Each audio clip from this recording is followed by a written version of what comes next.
Pozdravljeni vrtičkarji, tokrat se bomo posvetili varstvu vrtnin in okrasnih rastlin pred polži, pleveli in mahom. Po deževnem obdobju se polži močno razmnožijo, zato je potrebno zatiranje, v nasprotnem primeru bomo imeli velike izgube pridelka. Z ohranjanjem naravnih sovražnikov, uporabo pregrad, pospravljenega vrta in učinkovite vabe za zatiranje polžev bomo v boju s polži zagotovo uspešni. V ekološki pridelavi pazimo, da uporabljamo vabe proti polžem, ki niso strupene za okolje, živali in ljudi. Pri izbiri vab proti polžem izberite vabo, ki je dovoljena za uporabo v ekološki pridelavi, je učinkovita in odporna na dež. Vaba je brez varnostne čakalne dobe, karence, kar pomeni, da bomo pridelek lahko uživali takoj po raztrosu vabe. Morebitni ostanki vabe proti polžem se naravno razgradijo. Ostane le železo, ki pa ga rastline porabijo za lasten razvoj. Vaba proti polžem je že pripravljena za takojšnjo uporabo.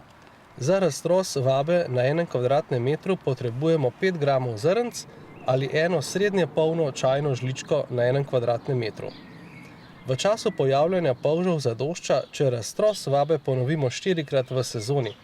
Vabo za zatiranje polžev enakomerno potresemo po celotni površini v večernem času, ko so polži najbolj aktivni. Vabo raztresemo takoj, ko se pojavijo prvi znaki prisotnosti polžev. V primeru večjega pojava polžev je smiselno sredstvo potrositi tudi po sosednjih površinah, kot je trata, grmovje, okrog komposta, toplih gred, plastenjakov, tunelov in zastirk. Na dvoriščih in tlakovanih površinah uporabimo hitro in učinkovito sredstvo proti vsem vrstam plevelov. Zelo trdovratni so koreninski in semenski pleveli med tlakovanimi površinami, robniki in na peščenih površinah. Izkoreninjanje plevelov na omenjenih površinah je učinkovito in trajno z uporabo sredstva na osnovi pelargonske kisline, ki se nahaja tudi v naravi. Pelargonska kislina kot aktivna snov prodre v rastlinsko tkivo in prekine fiziološke procese. Učinki so tako vidni že po 24 urah v obliki nekroz. Uporabimo že pripravljeno sredstvo v razpršilki. Po poškropljeni površini lahko hodimo takoj, ko se sredstvo posuši. Enako velja tudi za živali. Za boljši učinek sredstva mora biti rastlina suha vsaj 12 ur. Rastline, ki jih tretiramo, pa je potrebno dobro omočiti.